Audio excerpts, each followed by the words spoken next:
Bismillahirrahmanirrahim. Assalamualaikum warahmatullahi wabarakatuh. Perkenalkan, nama saya Nadiatul Harifah dari kelas KIF kelompok 9 pengantar sejarah peradaban Islam. Di sini saya akan menjelaskan tentang keadaan bangsa Arab sebelum datangnya Islam. Jazirah dalam bahasa Arab berarti pulau. Jadi, Jazirah Arab itu merupakan pulau Arab.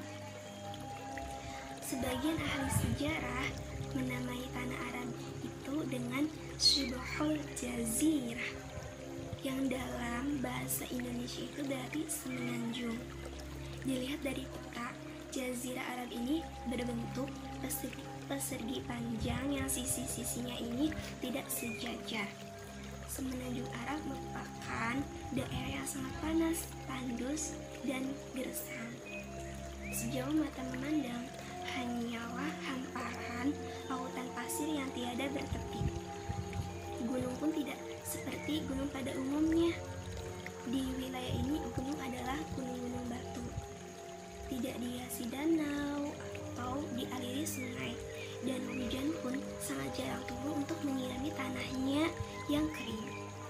Kecuali Arab yang wilayahnya sebelah selatan, yaitu Yaman. Wilayah gurun di Jazirah Arab meliputi 4 wilayah gurun utama.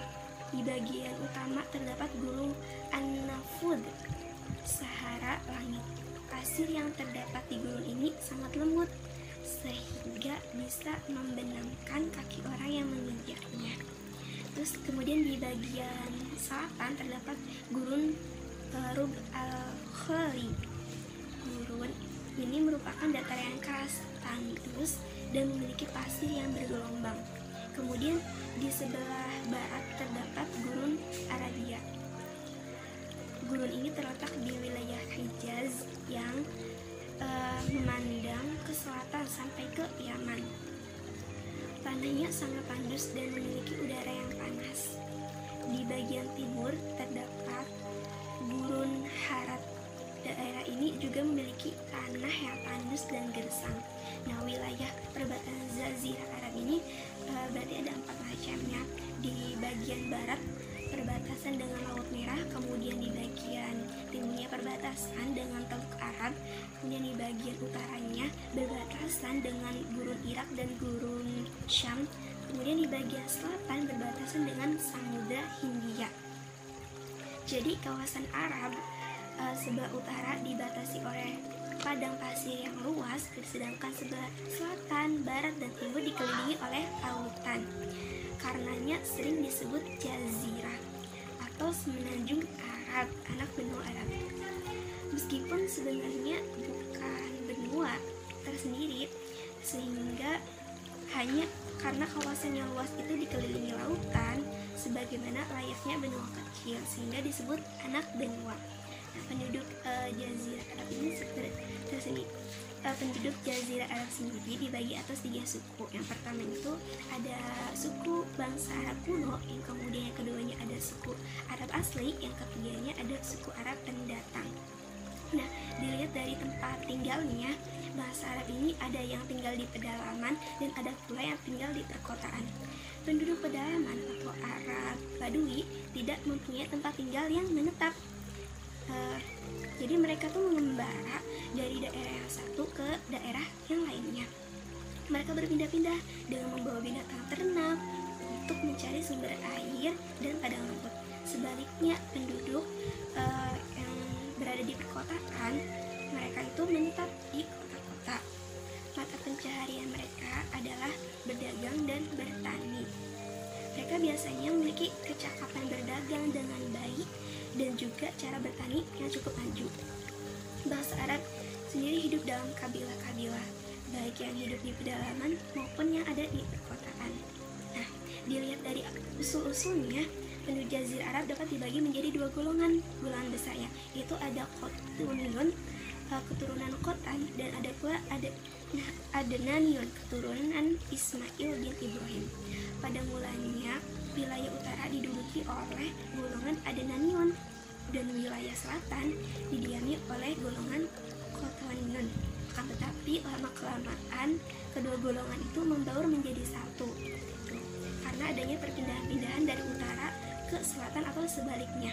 Kemudian sebelum Islam datang, bangsa Arab ini menganut dua macam aliran kepercayaan gitu. Yang pertama itu adalah kepercayaan yang bersumber dari agama Samawi atau Tauhid.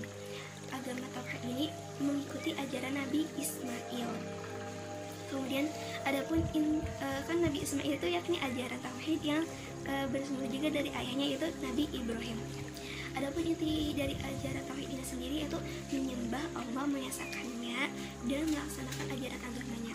Kemudian yang kedua itu yang kepercayaan ini yang Mas Arab itu ada kepercayaan pagan, yaitu animisme dan dinanisme. Agama Samawi yang dianut bangsa Arab tersebut adalah agama Yahudi dan agama Kristen. Animisme merupakan kepercayaan terhadap roh yang mendiami benda seperti pohon, batu, dan sungai. Dinamisme adalah kepercayaan bahwa segala benda itu memiliki kekuatan yang bisa mempengaruhi kehidupan manusia. Nah, kepercayaan animisme dan dinamisme ini ada yang sudah berbentuk agama, yaitu agama Majusi. Kemudian selain itu animisme dan dinamisme berbentuk penyembahan berhala atau benda-benda yang dikeramatkan. Nah, dilihat dari silsilah keturunannya atau cikal bakalnya, para sejarawan membagi kaum bangsa Arab menjadi 3 bagian, yaitu yang pertama itu ada Arab Ba'idah, yang keduanya ada Arab Aribah, yang ketiganya ada Arab Musta'ribah. Nah, Arab Ba'idah yaitu kaum Arab yang terdahulu, yang sejarahnya itu tidak bisa dilacak secara rinci dan konkret, seperti kaum Ad, Thamud, Judais, Amalek, dan lain-lain. Kemudian Arab Aribah yaitu kaum Arab yang berasal dari keturunan Ya'rub bin Mas'ud bin Qotan, atau disebut pula dengan Arab Qotaniyah.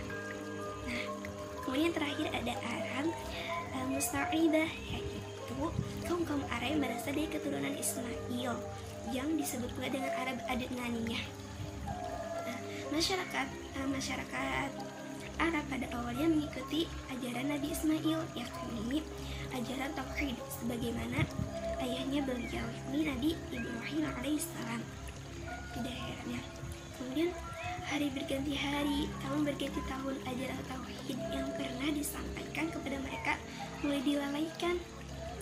Sekalipun begitu, masih ada sisa-sisa Tauhid dan syiar dalam agama Nabi Ibrahim, hingga muncullah seorang tokoh pemimpin Bani Khuza'ah yang bernama Amr bin Lu'ay.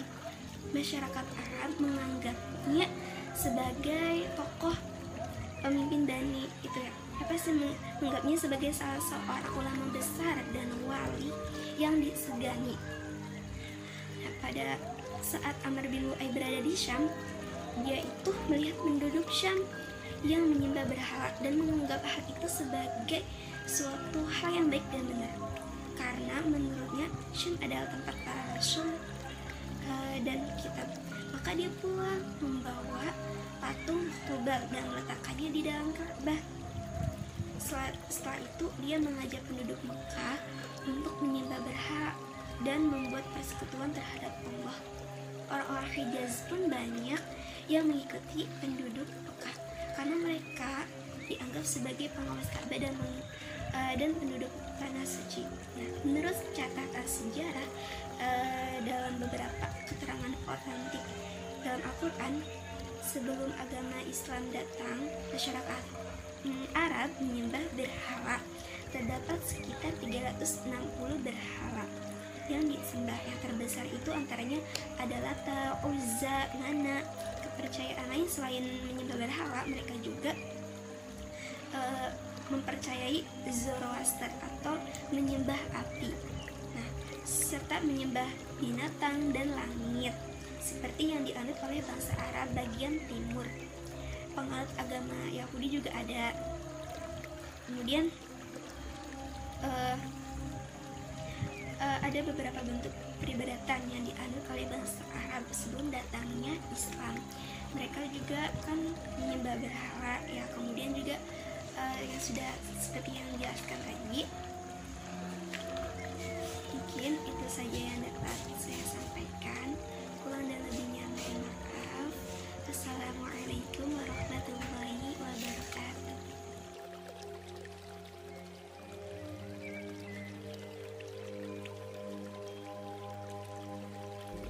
Assalamualaikum warahmatullahi wabarakatuh. Nah, saya Cika Larsati dari kelompok 9. Saya akan menjelaskan peradaban Romawi Timur dan juga peradaban Persia. Jadi kerajaan Romawi itu didirikan pada tahun 753 sebelum Masehi, nah dengan ibu kota Roma. Usianya itu lebih dari 10 abad.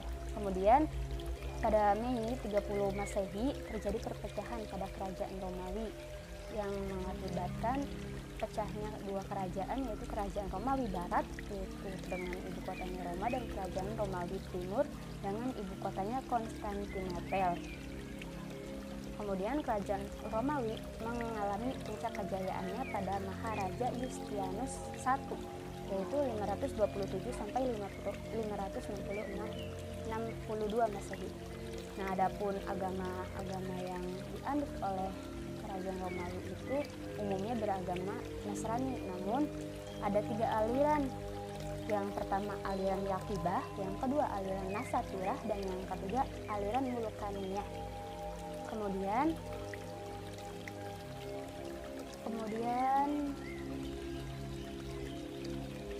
tentang filsafat. Berbicara tentang filsafat tentu akan ada hubungannya dengan kebudayaan Nasrani, kebudayaan Yunani. Kemudian Georgi Zaidan membagi kebudayaan Yunani kepada 7 zaman, yaitu yang pertama masa dongeng atau mitologi, yang kedua masa pahlawan atau heroik, kemudian ada masa lirik atau perasaan, kemudian ada masa keemasan.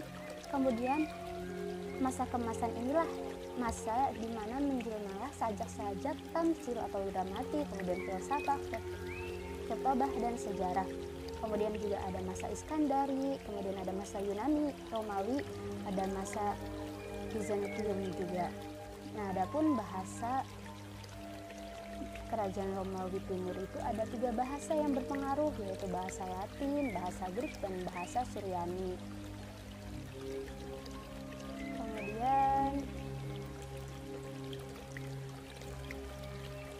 masyarakat Yunani ini suka berfoya-foya, dan juga para pemimpinnya juga suka berfoya-foya. Terus juga ini dapat dilihat bahwa mereka juga pernah membangun sebuah stadion yang bisa ditampung oleh 80.000 orang. Nah, stadion ini sering digunakan untuk pertandingan antara 2 orang, bahkan sering juga ada dengan hewan buas.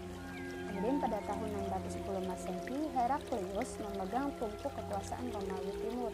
Pada awal masa pemerintahannya ini terjadi sangat buruk masyarakatnya, juga terjadi kefakiran dan perekonomian yang merosot, terus juga kelaparan terjadi di mana-mana, bahkan terjadi juga penyakit yang menular.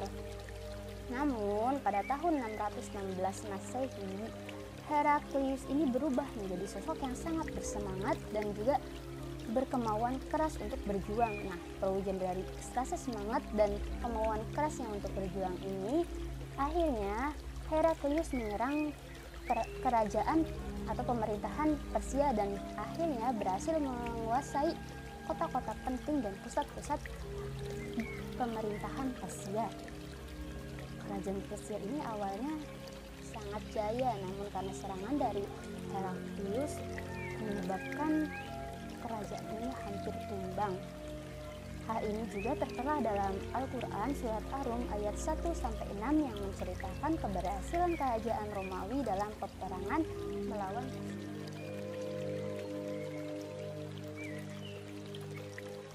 Nah, selanjutnya itu ada peradaban Persia. Peradaban Persia ini tentunya merupakan saingan dari kerajaan Romawi Timur, di mana antara kedua kerajaan itu terus-menerus terjadi peperangan karena masing-masing ingin merebutkan kekuasaan dan pengaruh. Nah, pada waktu Yustianus menjadi Maharaja Romawi, Di kerajaan Persia itu yang memerintah adalah Maharaja Anusyarwan dari dinasti Sasanid atau Sasaniyah yang terkenal sangat adil. Pada hakikatnya, permusuhan antara kedua kerajaan ini, yaitu kerajaan Persia dan Romawi, itu terus berlangsung sampai keduanya mengalami kemunduran dan kehancuran. Hal ini terus berlangsung sampai dengan datangnya Islam.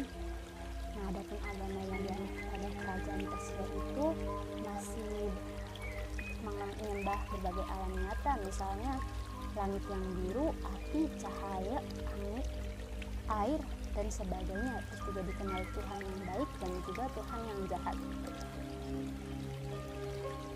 Adapun agama-agamanya itu ada agama Zoroaster, kemudian ada filsafat Zoroaster. Yang berbicara filsafat Zoroaster ini, mereka melakukan pembahasan tentang nafas. Menurut agama ini, nafas insan diciptakan oleh Tuhan dan tidak ada, kemudian menciptakan kehidupan abadi yang berbahagia apabila berhasil mengalahkan kejahatan di muka bumi ini.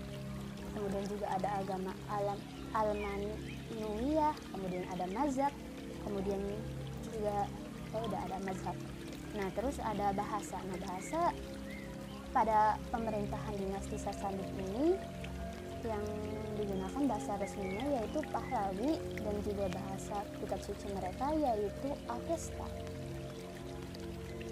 Kemudian kesenian, hasil kesenian Persia yang paling kuno yaitu keramik, patung-patung, berbagai perabotan dan perunggu, dan lain-lain. Kemudian juga ada seni lukis dan arsitektur.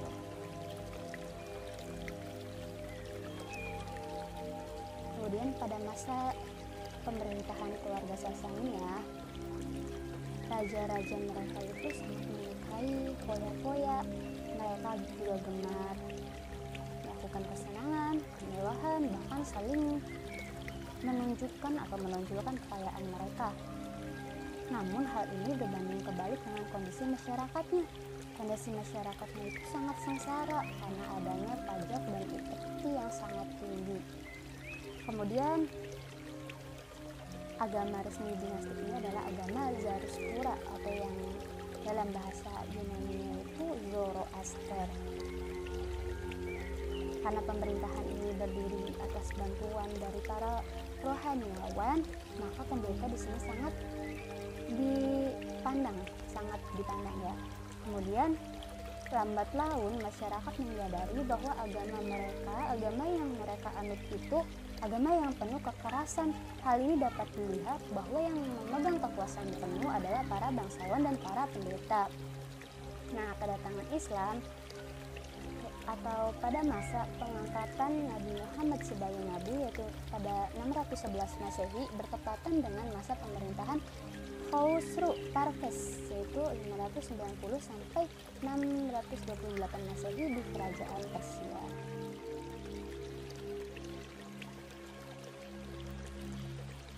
Assalamualaikum warahmatullahi wabarakatuh. Perkenalkan, nama saya Faris Gadifa. Saya di sini sebagai pemateri terakhir yang akan membahas tentang pendidikan bangsa Arab pra-Islam. Langsung saja, bangsa Arab merupakan salah satu entitas yang berasal dari keturunan Bani Syam, yang mana putra tertua dari Nabi Nuh. Entitas lainnya adalah Romawi dan juga Persia. Mereka berdomisili di wilayah sekitar di wilayah barat daya benua Asia atau yang biasa dikenal dengan semenanjung Arabia. Ada dua komunitas Arab yang pernah tinggal di wilayah semenanjung Arabia. Komunitas yang pertama yaitu bangsa Arab yang datang jauh hari sebelum datangnya Islam. Komunitas yang kedua adalah bangsa Baqiyah, terdiri dari dua suku besar, yakni Adnaiyin dan Ottoniyin. Jazirah Arab atau Pulau Arab adalah satu semenanjung yang terletak di sebelah barat daya Asia. Kemudian dari kata Arab sendiri secara etimologis berasal dari kata Aroba yang berarti bergoyang atau mudah berguncang.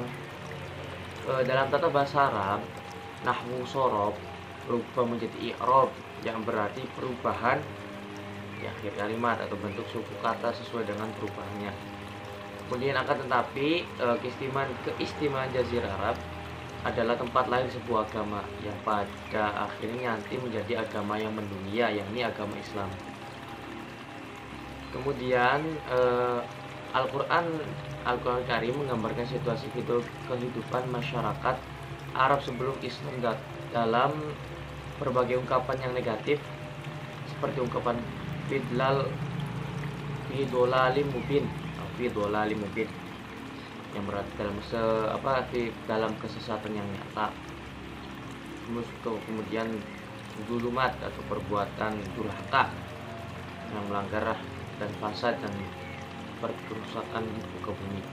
Adanya berbagai perilaku yang menyimpang terdapat pada masyarakat Arab sebelum Islam datang, atau sebagaimana disyaratkan dalam ayat-ayat Al-Quran. Syekh Alian nanti berkesimpulan bahwasanya pada saat kedatangan Islam, masyarakat Arab sendiri pada khususnya dan dunia pada umumnya berada dalam keadaan chaos, tak ubahnya seperti keadaan bumi yang baru saja dengan tanah dinding yang retak yang bergeser dari tempat asalnya, benteng dan kaca-kaca yang hancur berantakan, mayat-mayat yang berterbangan, dan harta benda lainnya yang hancur dan lenyap di telan bumi. Ya, seperti itu. Kemudian berlanjut ke pembahasan pusat intelektual di luar Arabia sebelum Islam atau pra Islam. Yang pertama itu bertempatkan di Athena klasik atau The School of Health. Sejarah yang berapa sih? Sejarah panjang peradaban Yunani mengantarkannya ke puncak peradaban manusia di seluruh dunia. Yang kedua yakni di Alexandria Hellenistik. Bangunan ini dibangun sekitar pada abad 3 sebelum Masehi, terletak di pantai Laut Tengah di wilayah Mesir. Kemudian yang ketiga yakni Romawi Timur. Ketika kerajaan Yunani mengalami kemunduran dan kemudian Kaisar Augustus mendirikan kerajaan Romawi pada tahun 227 sebelum Masehi. Kemudian yang keempat yakni di Konstantinopel. Konstantinopel ini di sumbangan Konstantinopel terhadap perkembangan pengetahuan salah satunya adalah dengan didirikannya universitas di oleh Konstantin di Konstantinopel. Kemudian yang selanjutnya di Jundi Sopur. Pusat intelektual lain yang juga penting adalah Jundi Sopur, sebuah kota tua yang berada di tenggara Mbah Mesopotamia dan berada di bawah kekuasaan kerajaan Persia Sasania. Kemudian pusat intelektual yang selanjutnya yakni di Edessa, Haran dan Nisibis menemukan jalan menuju Baghdad. Di antara kota tujuan para ilmuwan yang meninggalkan Athena dan Alexandria adalah Edessa dan Haran, dua kota Mesopotamia utara di mana kebudayaan Syria kuno adalah berkembang sejak awal. Ya, mungkin cukup sekian pemaparan dari saya. Kurang dan kurangnya mohon dimaafkan. Wassalamualaikum warahmatullahi wabarakatuh.